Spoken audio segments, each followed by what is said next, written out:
Grab your drinks and have a seat. It's time for serial killers.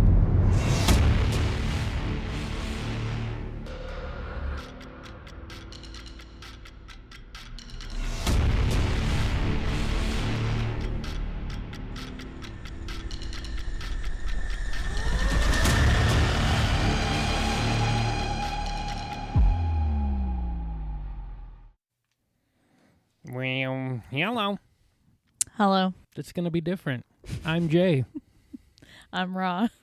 and this is a modified version of Fatal Blends. And the reason why is for the people out there that have listened to us for a while, we went on a vacation to Texas. Nice, warm. Saw an armadillo for the first time in real life. It was pretty amazing. They kind of float You've when never they walk. seen an armadillo No, before? not in real life. What the hell? Not even at like a zoo? No, there's not an armadillo here. And Not they- at our zoo, but we've been to other But zoos. they like float when they walk because their back really doesn't move. Their legs just go and they just scoot across the ground. Now this one was a little bit smaller, but it was still pretty dope. So you're gonna have a pet armadillo? I want one, but apparently they carry Lyme disease. But I'm sure there's something we could do about that. Hey, I have a Lyme vaccine at work. There you go. It's See, fine. so I'd take a little armadillo and then we could play catch and then they'd roll up in a ball and I'd be like, They're pretty sweet. Sophie would try to make it her toy. They're pretty sweet. But to get back on what we were talking about, so like I said, we were in Texas, having a nice old time, decided to come home, flew home, everything was great, and then kapow, T gets hit with a cold. And, you know, normally when she travels, she does get a cold. We joke about the Disneyland sickness that she gets. No, I think she's allergic to airports. I told her today, I said, I don't know what's going on. When I go to the bathroom, are you over there just like licking guardrails and stuff? Because Absolutely not. no, but she's sick every time she comes home. So lo She and just has a behold, weak ass immune system. yeah, lo and behold, bam, strep. Not going to be doing research for this podcast this week and also not recording. So we've decided to step up and do a world's first, which is Sierra and I are podcasting together, which we've never done before. So, So basically, usually- we don't have a serial killer. no, we don't, but we do have stuff I do want to talk about. So if you guys are dead set on hearing a specific serial killer and we're not going to have that for you, go ahead and skip if you want. If you want to just hang around and listen to us kind of banter back and forth and talk about some serial killer stuff and things that I have on my mind and maybe that Sierra has on her mind about serial killers. Maybe you guys are feeling the same way and you guys can chime in and send us, messages, DMs, whatever, comment on our social media. But yeah, this one's going to just be a little bit different. She needed to have a break. As you all know, she does most of the research. She does all of the research, actually. So it was pretty difficult this week to find time to do this. So here we are. And she's going to love this because she's still good enough to edit the podcast, which she also does. I'm super thankful for that. So she's going to hear all this. Yay. All right. So that's a long story to get to where we are now, but we're still going to go through the same things that we talk about in our normal broadcasts, like, what are you drinking today? I'm drinking a soy pumpkin chai, iced from Starbucks. It's that time of year. Fall is in the air. Well, no, come November 1st, it's Christmas for me. Well, that's true. So and this is my last fall drinks. I don't for a know while. how other people are in the world as far as their season, but it definitely hit fall in the Pacific Northwest. I hate this fall. I hate well- the fall where it's raining all the time. Yeah, I and liked the end of September, early October where it's still sunny out, but it's just colder weather with like a little breeze. That is my perfect 24/7 It weather. went from like in the 80s a couple of weeks ago to It was like 50 we're something today. barely scratching 60s, and we were talking about, for Halloween we're actually going to have a nice, Halloween. Nope, it's going to be rainy and cold. Every year. Typical Pacific Every Northwest. year. And it was weird being in Texas. It's 80 degrees. I'll say they It's don't have to worry sunny. about if it's going to rain No, but they're during their going- Halloween. They're going, "Ooh, it got chilly today." And I'm You're like like sweating your ass off walking I'm down like, the what's that street. chili? We did have a couple of great, not great. We also had a couple of good lightning storms. I'm still hearing about these epic Texas lightning storms. I'm really wanting to see one. Side note, I wanted to be a storm chaser I before was like, that's when you're decided gonna get a fucking tornado. to have kids and do all that stuff. I thought storm chasing would be cool. So yeah, I'm really interested in it. I was getting yelled at because I couldn't see the lightning, so I went out in the street because it was over the house. It was still a ways away, but they were like, "Get out of the street!" And I'm like, "There's tall buildings around me. It's not gonna get me." But yeah, so it didn't. We're here, but it was still, super super bright. Loud rolling thunder. I mean, it was pretty cool, but I'm still waiting for that epic one. So I'm gonna have to go back and find it.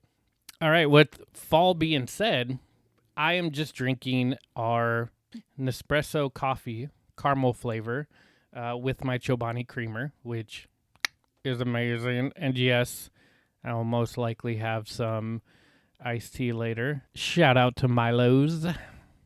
Just in case one day you listen. Milo sweet tea is... Milo sweet tea. First of all, the rest of our family is weird because we're the only two, not like extended, but between the four of us, you and I are the only ones that'll drink sweet tea. Well, in Texas, it was nice because I found more sweet tea than I found regular tea. But the fact that you found unsweetened tea is impressive. But they didn't have Milos. They don't sell Milos in Texas. So seriously? Yeah, couldn't find it. That's weird.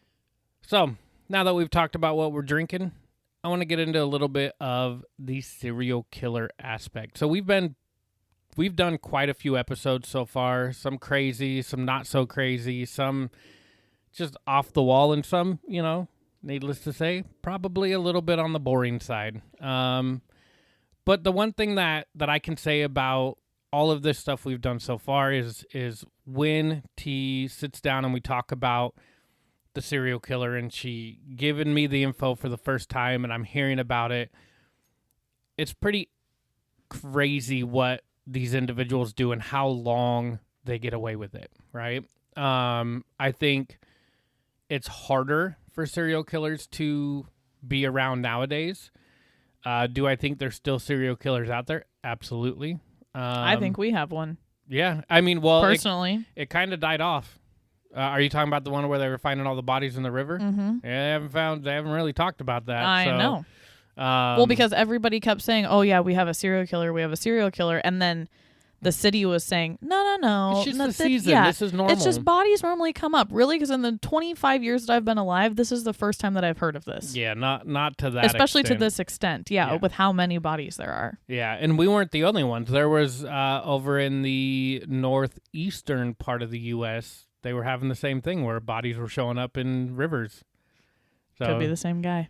Just popping around Washington. But the one thing I can tell you I don't like is when we do the research in serial killers and then there's a TV show and we're like, hey, let's watch the TV show. I get it. They're trying to modify it to be captivating for viewers, but man, they sure missed the ball on some of these. Like the Ed Gein. That's one that I've heard a lot of. A lot of people who don't know his true story and like have done the research and stuff like that are like, oh yeah, this show's cool. Like it's weird.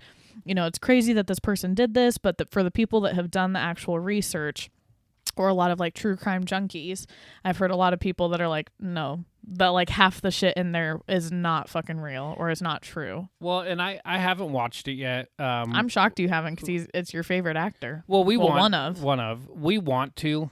We just haven't found time to do it, but we have definitely heard the feedback, especially around the voice, which, okay, it might be difficult for people to mimic that voice, right? Like, I give a little bit of leeway there. I'm really interested in the story and how close the story is, but even on some of the podcasts we've done here, part of the research that we do are there some movies we watch, and we'll go to watch the movie and it was like one or two pieces of the movie has anything to do with it, and they talk about, based on true events or based on this or that, or they tried to say this is about the serial killer, and it's like, if that's all you were left to watching, you would have no idea. Right? You would have, it would just be oblivious to you. That's part of why it's hard documentaries sometimes bore the shit out of me, but even then it's like, I don't know what's real and what's not, because there's so many documentaries about the same serial killer. Like, I think the things you have to do is you watch these documentaries and you pick out the things that are the same,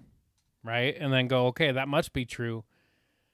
I think on documentaries, you're going to be a little bit closer, right? Because documentaries are a lot different than a movie or a TV series, right? If it's stated a documentary, I think there has to be more facts involved in the documentary, right? I think when it comes to movies or anything like that, I think it's very little. Like, I thought I had heard something at one point where it's like 25% of the movie has to be based on true events for you to say it's true events, right?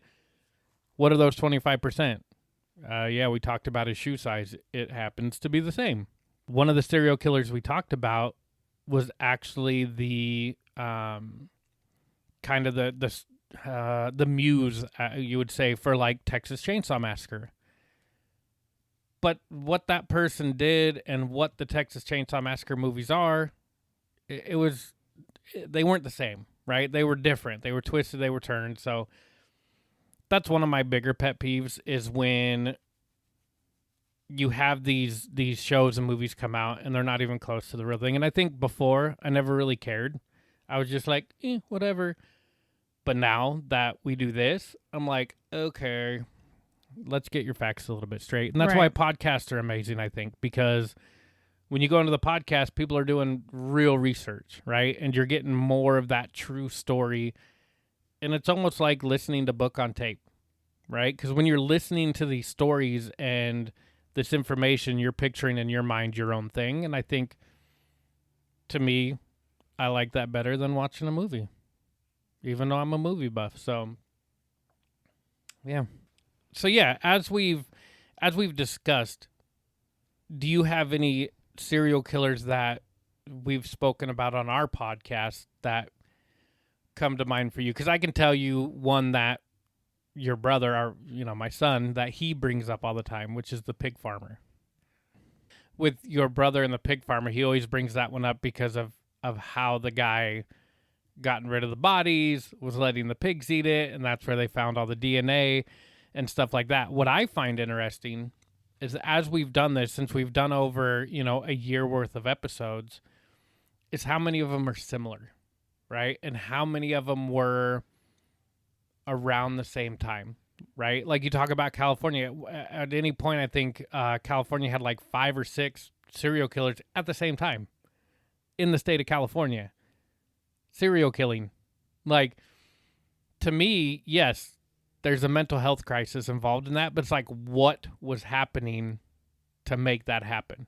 Well, like, I know I talked about it with Mom, how I think it's just something during, I feel like, the 80s and 90s too. Because I feel like, yeah, like you were saying, I'm sure there's serial killers out there still. Like, there's always going to be a serial killer, I feel like. However, I feel like they were getting away with it more in like the 80s and 90s when DNA testing and things like that were not as progressed as they are now. And for whatever reason, I feel like that was the prime time of like especially the really famous serial killers, like John Wayne Gacy, Ted Bundy, like all those guys. Yeah, you got to go back into the 70s, like 70s and 80s. 70s and 80s. Right. So like that time frame, I feel like it was like a boom in serial killers. I don't understand. Well, and I think now, like, there's so much technology, right? Like, it's going to be harder to get away with it or get away with it as long. Well, and things happen, like even with the Idaho murders, right? With Brian Kohberger, not a serial killer, but look at how much digital information came out. Right. They're like, hey, we've got, all these checkpoints of people's Ring cameras, of security cameras. Just the half thumbprint. Right. But security cameras on buildings, and they could track like how he drove, right? And you see this, something bad happens that gets national attention, and it sucks that it takes it to get national attention, but all of a sudden, all these videos come out of, I got a glimpse of this, I got a glimpse of that, and they start piecing things together. It's all a big puzzle piece. I think that's why it's a lot harder nowadays. And like you said, they can take a partial fingerprint and figure something out. DNA is huge, right? Well, even on Mom and I's podcast, Crime Bitches, we did the yogurt shop murders. And after we did that podcast, we had said in the podcast, oh, I'm shocked that they haven't taken the DNA sample that they have and test it, because look at what they did with Brian Koberger, and we were talking about that. Not even a couple weeks later, they came out and said that they had caught one of the It guys. was probably your podcast. That's what I said. I said crime bitches solved Well, the they murder. didn't catch it. It was 2 guys, but they're both dead. No. Well, They identified who it was. well, yeah. So essentially, like, I guess, yeah, not caught them, but they don't know who the other guy is. They know that there's one other person because there were 2 different types of guns that were used, but they were able to identify who the guy was because bing, bing, bing, he's actually a serial killer, and he killed himself in a standoff with the police. But my point is that's just a good example of even DNA from way back fucking Timbuktu when they can still run it and still solve crimes. So it's feel like it's harder if you're trying to commit murders now. Yeah, and we sit here and go, well, why didn't you just run it again? I guarantee the backlog of DNA tests and Oh, I'm sure. murders and Jane Does and John Does that are trying to be identified is Well, and it also costs money mind-blowing. too. Yeah, like, I mean, departments wise. Yeah, and I'm sure, there's a way for that to be funded differently and maybe a little bit better, but just the backlog has got to be crazy, right? Because you figure all those murders and stuff before, we talk about serial killers and we list like, hey, it could be anywhere from 8 to 50 because the person said, no, I killed 50, and they talk about it. Well, they probably can go back and run the DNA, but they got to wait their turn, and then it's like, who do you do it to? And then as bodies come up, like, who do you connect that to? Like, it's got to be such a huge puzzle for that to figure out. But like I said, the big one for me is how long, right? It wasn't even the amount of how many people they killed. It was how long these serial killers were active for before getting caught. Some of them a couple of years, but some of them like multiple years. Yeah, they were in and out of jail, but you're going in and out of jail. You're getting your fingerprints done. You're getting all that stuff done. Like, at some point, you'd think they would go, oh, red flag. We ran it through the system. But again, think about just technology in the world, right? I'm older than the internet, right? When you think about it, I'm older than the internet is. I'm older than Google. So at that time when I was younger, there wasn't an internet to go on that all these computers were linked and say, what are these fingerprints, right? Like, what is this DNA? So, yeah, it's just crazy to listen to some of these. But, they say that they're at any one point in time, there's like 2,500 active serial killers in the world. So it's still happening. But I think it's just a lot harder to identify. And maybe they're getting caught after 2, 3, right? Because you look at the definition of a serial killer, it's multiple kills with a resting period in between.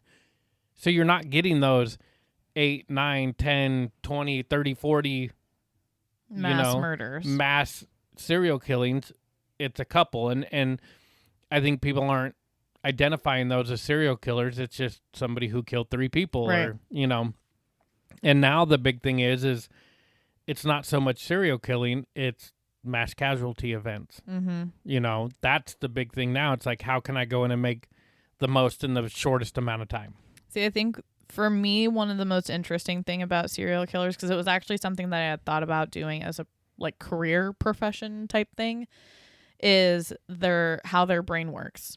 Because I know they all kind of have similar characteristics of a serial killer, but my whole thing is the psychological aspect of it. Like, what the fuck is wrong with your brain? Whether it be nature versus nurture, because I know that's a huge thing too. But what the fuck is your brain that makes you satisfied with this shit or makes you think that this is okay? Like, I've never understood that. And so one of my favorite things would be to, if I could literally go inside and pick their brain and be like, just learn why and explain to me why. But I mean, I think it comes down to, you look at people's sexual preference, what people are into, what people like, music they listen to. It's all a preference in your brain that says this is what you like. So there's a part of your brain that says, ooh, I get enjoyment off of this, right? I'm covered in tattoos. Some people are like, oh, they don't hurt. I really enjoy them. Oh, fuck that. They hurt, but I like the look of them when they're done, right? So two different aspects of it, two different feelings. And you know, some people get enjoyment out of one thing versus another person going, hell no, I don't get enjoyment out of that at all. 50 Shades of Grey movie, perfect example. Bunch of women are like, I love that. Bunch of other women are like, no, hell no. So that's your preference, right? But what part of that, what little part of that brain is going, murder does that for me? See, that's why with the whole Ed Gein story, like, that's what makes me so interested in him just even a little bit, because his brain has got to be so fucked up to think that some of the shit that he was doing is okay. Like, yes, I watched the documentary on Netflix, and yes, I know I've heard things like how it's not as accurate, but I know there's things that are. And I just sit there and go, what the fuck is in your brain that makes you think that any of this is okay? And like, I've heard that his mom was super abusive and shit like that. So again, it's that argument of nature versus nurture, but respectfully, you gotta be some sick, twisted motherfucker to do some of the shit that he did. I mean, I think there's two different points there, right? I think you've got one where we talked about people getting enjoyment out of it. And then you got other people who, when you talk about nature versus nurture, if I was beat growing up by my mom over and over and over, I would want to take, like, then therefore I'll take my aggression out on women. That's one thing, right? But to get pleasure out of doing that, that to me is something completely different, right? Because you hate women because of what your mom did, so you're going to punish all the women. The ones who get enjoyment out of it, those are the ones that, to me, I can't fathom where that piece, why that's there. Right. What it is in your brain that is wired that says this is what it is, right? The brain is crazy, super crazy. Somebody with anxiety, your brain can make you think and feel things that aren't there, right? You got people with dyslexia and ADHD and you know, learning disabilities because of how their brain is wired, or because of a short circuit, or whatever you want to call it. The brain is crazy. They just found somebody who is living a perfectly normal life. Like, you wouldn't know. He's missing 90% of his brain. They did a brain scan. It ain't there. So that tells you he's living life off of 10% of his brain. That's crazy.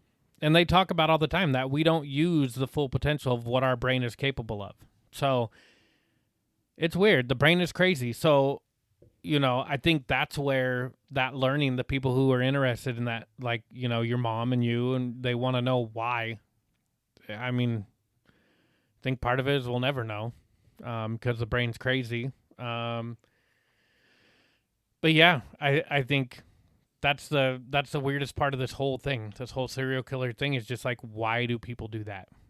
You know, when you guys talk about true crime on your podcast, some of it's a reaction. Some of it a lot of it's like rage, or or just like bad time. Because it's a one-time thing or an accident, right? Even. Like, there's stuff like that happens, but somebody who sits down and thinks this out and says, "This is what I'm going to do," and then continues to do it for whatever reason. To me, yeah, that's crazy. And the other thing that also I've noticed in majority, I would say at least 90% of what we've talked about so far, I could be wrong, but that's just what it feels like, that most of the serial killers also rape their victims. Which, again, why? That I don't understand. Like, are you doing it? Are you like a serial sort of, like, power move? Like, are you a serial rapist who doesn't want to get caught, so you kill him? Or are you murdering and just think, okay, I want to have sex with him before I murder him? I don't know. To me, it's weird because my brain doesn't think like that, so it's hard to think other people's brains would think like that. Right. So those are my feelings on serial killers. That's what I have. I hate how they are connected to movies. Most movies aren't even close to what they are. So they change it all for enjoyment. If you watch a movie and it's a serial killer and it says it's based on something, check our podcast list, see if it's on there. If not, send us a DM. Let us know what it is. We'll do the research, and we'll tell you There you all go. about it. There you go. But I think that'll do for this episode today. Again, I apologize if you guys were hoping to hear about a serial killer. We're doing the best we can to step in when somebody's down. So you just got us ranting, talking about different stuff, and yeah, just trying to give you something to listen to for the week. So with that being said, we will be back next week for sure with a serial killer. So thanks for waiting through. Tell your friends, tell your family, follow us on all the social medias, do all that fun stuff. And we'll be back next week with another interesting story about serial killers. So, again, thanks to Sierra for coming over from Crime Bitches and doing this little podcast and filling in. Until next time. Bye, bitches. Bye-bye. Remember to lock your doors and bar your windows. Until next time.